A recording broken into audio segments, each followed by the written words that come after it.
Y una de las noticias que se destacaron en el día de ayer tiene que ver con esta conversación telefónica que duró 2 horas entre el líder ruso Vladimir Putin y su par norteamericano Donald Trump.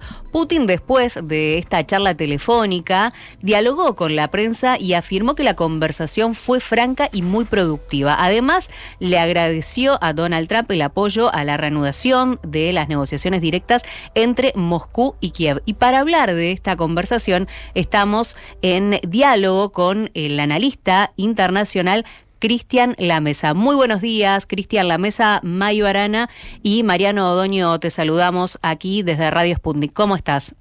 Hola Mayo, Mariano, un placer como siempre estar charlando con ustedes. Muchísimas gracias, Cristian, por tu tiempo. Bueno, ¿cómo tomás esta noticia? Una tercera comunicación telefónica entre el presidente de Rusia, Putin, y Donald Trump, y una conversación que parece fue muy buena, por lo menos eso es lo que ha trascendido.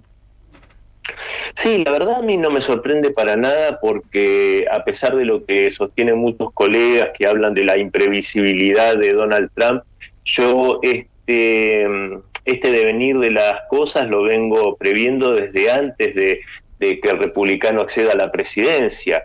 Es más, suscribo y avalo las palabras cuando dice que esta guerra no hubiese ocurrido de haber estado él en la Casa Blanca, porque creo que la voluntad de diálogo y el entendimiento de la situación real que llevó al estallido de esta crisis, de esta conflagración bélica entre no Ucrania y Rusia, sino la OTAN contra Rusia, se viene gestando hace mucho tiempo y, por ejemplo, la propuesta que lleva adelante el Kremlin en diciembre de 2021, una propuesta de seguridad mutua para Occidente y para Rusia, yo estoy convencido que hubiese sido bien recibida por Donald Trump, pero bueno, sabemos que algo extraño ocurrió allá por 2020 en los Estados Unidos durante las elecciones y bueno, sucedió lo que sucedió. Biden estuvo 4 años, una presidencia que rompió todos los puentes de diálogo con el Kremlin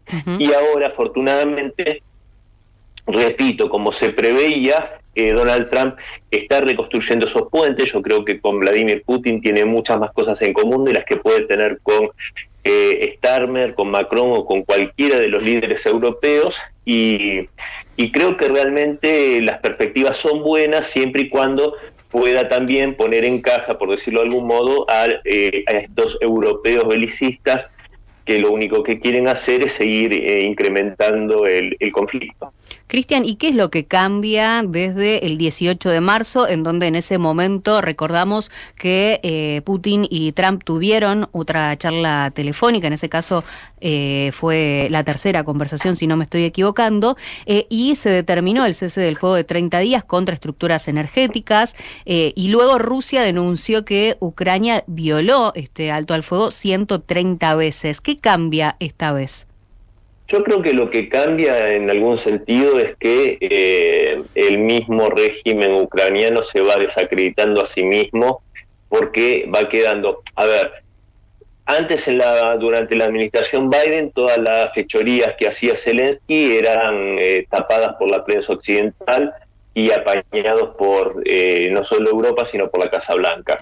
Ahora, como fue esa confrontación en el Salón Oval y tantas otras situaciones que van dejando al desnudo la verdad de estas situaciones, como vos bien mencionabas, esa propuesta que hizo Donald Trump de ese cese al fuego contra lo que es todo la infraestructura energética de ambos países, mientras Rusia lo respetó, Ucrania lo violó más de un centenar de veces.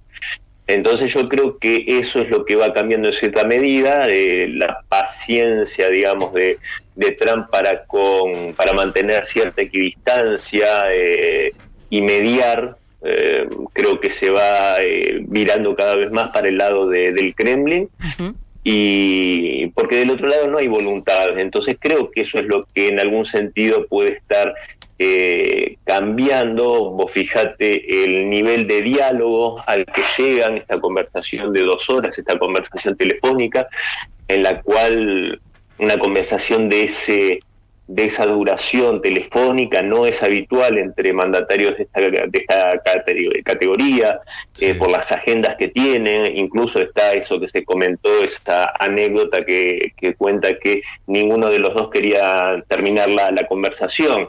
Yo creo, repito, tiene muchos más puntos en común, incluso en una agenda global y en una cuestión ideológica, ¿no? Que los dos son mandatarios soberanistas, pueden tener sus matices, por supuesto que de hecho los tienen, pero son mandatarios soberanistas que creen en una realidad global distinta a la que quieren llevar e imponer los líderes europeos globalistas con esta agenda 2030, todas estas cosas que quieren inventar. Permitime interrumpirte, Cristian. ¿Crees que Donald Trump es más pragmático a la hora de llevar adelante la política internacional y que por eso tiene estas expresiones y por eso tal vez finalmente terminó sucediendo esta conversación de 2 horas con su par ruso? Es absolutamente pragmático Donald Trump. A Donald Trump hay que entenderlo como un empresario que llega a la presidencia, no como un político. Claro. Y yo sinceramente creo que tiene un sincero patriotismo para con su país y él busca lo mejor para los Estados Unidos. Creo que en ese sentido vemos a un Donald Trump mucho más maduro, claro, y menos ingenuo tal vez, o menos proclive a caer en las trampas de su mismo entorno que lo que fue en su primer presidencia. Vos fíjate que en este momento, en esta segunda administración Trump, vemos una relación mucho más tibia o distante con Israel. Vemos lo que sucedió en los últimos días con su visita a Oriente Medio, con esos puentes fuertes con los países del Golfo, que no es del todo agradable para Israel. Vemos que también, yo también lo dije en su momento y sonaba descabellado, creo que sinceramente, más allá de cómo se expresa, de su pirotecnia verbal, etcétera, quiere llegar y va a llegar seguramente a un acuerdo con Irán respecto al tema nuclear. Entonces, Donald Trump creo que no compra agendas a libro cerrado, no, o sea, él va a apoyar a tal o cual país siempre y cuando sea del interés de los Estados Unidos y que no sea un arma de doble filo. Por eso pongo de relieve lo de Israel. Yo creo que con Israel pueden tener una relación estratégica muy importante, lo que sea, pero si esa relación se torna en un peligro importante para Estados Unidos... Sí, él hace lo que más le conviene a Estados Unidos. Lo que le conviene a Estados Unidos. Exactamente, él hace lo que le conviene a Estados Unidos y... En este momento lo que le conviene a los Estados Unidos es generar una gran sociedad con Rusia. Eso necesita Estados Unidos, porque en este momento una de las cosas, primero Estados Unidos, y con esto cierro, así seguimos dialogando, pero Estados Unidos tiene muchos problemas en este momento. La crisis de deudas, está débil en el aspecto militar, está débil en el aspecto industrial, está muy débil. Y tiene el tema de las tierras raras. Estados Unidos, para poder ponerse competitivo nuevamente con China, entre otras cosas, necesita tener tierras raras. Y esto lo puede conseguir a través de Groenlandia, que es el tema del cual siempre habló muy en serio, a pesar de que haya quedado, y acuérdense de esto. Y el otro es tener una buena sociedad, un buen vínculo con Rusia, que también puede proveerlo de estas tierras raras. Entonces Donald Trump ve, sinceramente, su agenda es la de Make America Great Again. Trascendió una información que tiene que ver con el rol que ocuparía el Vaticano y que podría ser mediador para ayudar a solucionar el conflicto entre Rusia y Ucrania. ¿Cómo lo podés interpretar, Cristian, esto? Yo creo que todo el que se ponga o quiera ponerse como mediador desde un lugar sincero de búsqueda de la paz y de entender claramente el origen del conflicto, porque eso es también un tema importante, hay que entender el origen del conflicto como para poder dar una solución o contribuir a la misma. Uh-huh. Erdogan quiso jugar este papel, pero al mismo tiempo hace pocos días, justamente con motivo de la reunión en Estambul, volvió a hacer esas descabelladas declaraciones de que Crimea tiene que ser parte de Ucrania y todo eso, y queriendo hacer un papel con el neo-otomanismo y toda esa cuestión que es totalmente absurda y descabellada. Entonces no se puede construir nada como mediador desde ese lugar, lo cual obviamente se descarta a Erdogan. Claro, en vez de ir de mediador quiso transformarse en un actor más en vez de mediar. Exactamente, porque aparte es un tema tan sensible que Rusia, eso directamente no entra bajo ningún aspecto, puede entrar en discusión. Y aparte hay otro aspecto importante que acá me desvío un segundo y vuelvo. Cuando dicen Rusia se pone irreductible, hay un tema, Rusia está ganando la guerra, Rusia tuvo conquistas en el campo de batalla, y ¿qué le pueden ofrecer a Rusia para que Rusia ceda en alguna posición? La cubrieron de sanciones que prácticamente no la afectaron o no la afectaron sensiblemente, la amenaza con más sanciones y Putin mira al costado y hace un gesto de desprecio y sigue adelante porque realmente es una economía muy sólida la rusa. Entonces no tienen prácticamente qué ofrecerle para que Rusia ceda algo. Imagínate caer en el tema de Crimea. Y respecto al Papa León XIV, yo creo que puede ser interesante la contribución que haga, pero también en algún momento tuvo una posición un tanto parcial en favor de Ucrania. Habría que ver cómo se posiciona ahora ya siendo Papa.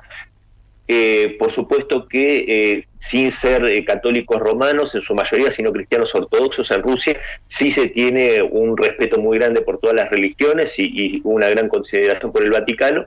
Habría que ver si este nuevo Papa se posiciona desde un lugar inteligente, también poniendo de relieve que no es un detalle menor su origen estadounidense. Yo creo que puede ser una contribución, pero sin duda nada va a poder llevarse adelante eficazmente si no contempla primero lo que es resolver las cuestiones de fondo que llevaron al conflicto. Cristian, ya para ir cerrando, te quiero hacer una consulta más respecto del rol de Europa en esta búsqueda también que están teniendo muchos de los actores internacionales en este nuevo orden que se está generando a nivel internacional. Si crees que en algún punto, es delicada la pregunta, pero a ver si logras interpretármela, en algún punto Europa quiere que continúe el conflicto en Ucrania para poder seguir de alguna manera teniendo protagonismo, ese protagonismo que está perdiendo tanto en lo político como en lo económico.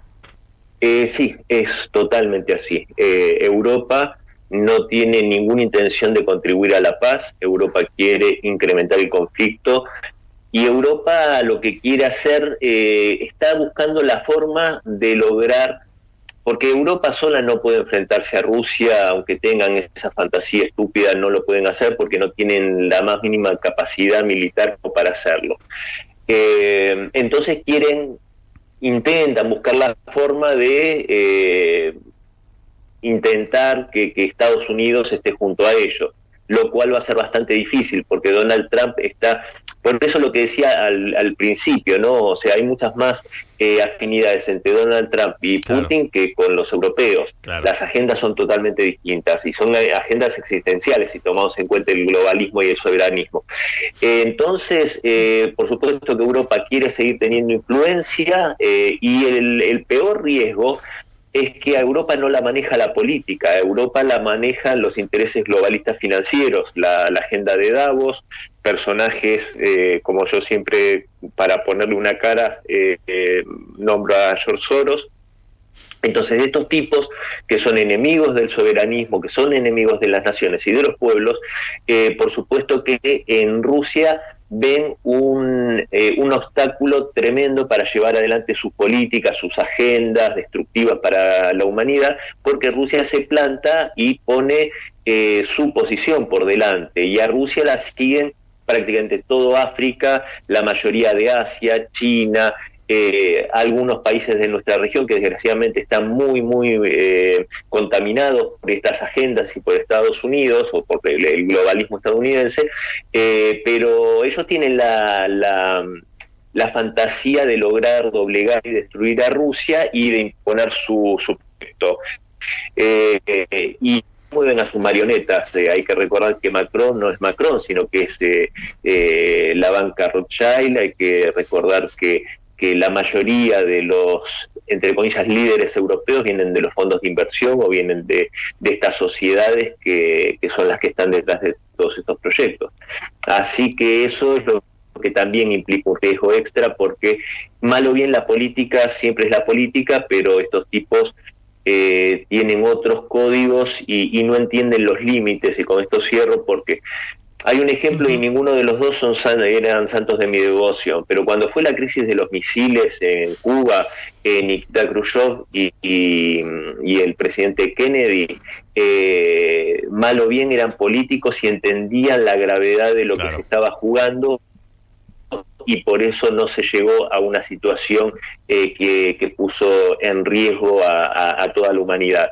Estos tipos no entienden de esas reglas, no entienden de esos límites, y eso es lo que nos lleva justamente a este riesgo muy grande que vivimos desde hace 3 años, con una situación mucho más calma desde la llegada de Trump a la Casa Blanca. Cristian Lamesa, muchísimas gracias por esta comunicación con Radio Sputnik. No, gracias a usted por el llamado, como siempre, un placer. Escuchábamos a Cristian Lamesa, analista internacional.